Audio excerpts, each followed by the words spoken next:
Welcome to The Explainer. So, what if the entire global financial system was being judged from on high? Today, we're going to break down a pretty wild satirical French press review. It features a guest playing God, and let me tell you, his verdict on our modern world is absolutely scathing. Right out of the gate, the video hits you with this incredible line. Now, if you don't know, the Daltons are these famous comic book villains. So the claim here is that the world is so upside down, the roles have completely flipped. The bankers have become the outlaws, and the public, well, they're the targets. This really sets the provocative tone for everything that follows. Okay, so just to be clear, our goal here is not to say whether these claims are true or not. We're simply here to explain the perspective being laid out in this really unique piece of media. So with that said, let's dive into their first big argument. All right. The first major theme the video tackles is this idea that a whole series of policies are being put in place to basically squeeze the average citizen, hitting them right where it hurts, in their daily lives and their plans for the future. So, what's the first point of pressure? Retirement. The source points to a proposal in the UK to potentially push the retirement age all the way to 74. I mean, it paints a future where you're expected to work until you can pretty much barely stand. And it doesn't stop there. The analysis then lists a whole barrage of other austerity measures proposed in France. We're talking about getting rid of public holidays like Easter Monday, cutting a week of paid vacation, and even freezing pensions so they don't keep up with inflation. The whole argument is that people are systematically being forced to work more for less, all to pay down national debt. Then the video shifts gears to something it calls the Davos Plan. It cites a researcher's proposal tied to the World Economic Forum to fight climate change by capping personal living space at just 14 square meters. That's about 150 square feet, a tiny, tiny space. And this is where they really hammer home what they see as the central hypocrisy. On one side, you have the rules for the public. Eat insects, save the planet, live in a little box. But on the other side, they point to reports of World Economic Forum founder Klaus Schwab allegedly spending over €1 million on, quote, gargantuan meals and other luxuries. Now, the video argues that this squeeze on citizens isn't just about making you work more or live with less. No, it extends right down to the actual money in your wallet, with what it describes as a coordinated global push to get rid of physical cash. So they pose the big question, why? Why are they so afraid of cash? And their answer is pretty blunt. It's not about stopping criminals. It's about getting total control over your money and, crucially, making sure you can't pull your funds out of the bank if there's a crisis. You know, a bank run.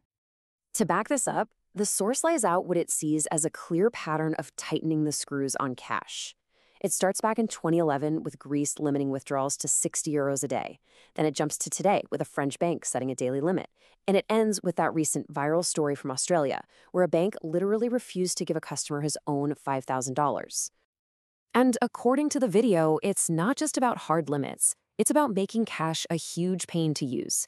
They point to all these new roadblocks, like needing 2 forms of ID or waiting 48 hours just to get a bank check.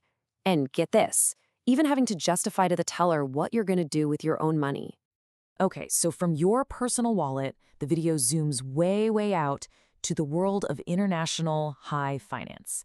And this is where the allegations get really, really explosive. The speakers just start rattling off this list of huge household names in banking. They're basically setting the stage to link every single one of them to a series of alleged global scandals and some deeply unethical, if not flat-out illegal practices. First up is a bombshell allegation that a police investigation in California uncovered that branches of Citibank and JP Morgan were actually being used to launder money for the infamous Sinaloa drug cartel.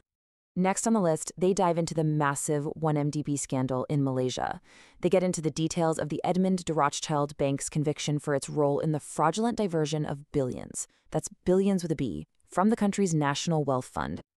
And we're not talking about a small amount of money here. The video alleges a mind-boggling $4.5 billion was siphoned from a fund meant for the Malaysian people and moved directly into the Prime Minister's personal accounts. And the craziest part? It claims some of that stolen money even helped finance the movie The Wolf of Wall Street. You can't make this stuff up. So this all builds up to what the video presents as the ultimate double standard. It contrasts the real-life failure of Silicon Valley Bank, which served the tech elite, where the government stepped in and saved all the deposits, with the failure of a fictional small-town Texas bank, where regular people lost every single penny they had above the insured limit. Two failures, two completely different outcomes. And all of this, all these different pieces, they lead to the video's really grim conclusion. A warning that the entire financial system isn't just fragile, but it's being actively manipulated by the people at the very top. As proof, the source points to data like this. Just look at the interest payments on France's national debt. They are absolutely skyrocketing. The argument is that these numbers are totally unsustainable and that the IMF is already threatening to put France under supervision, just like they did with Greece.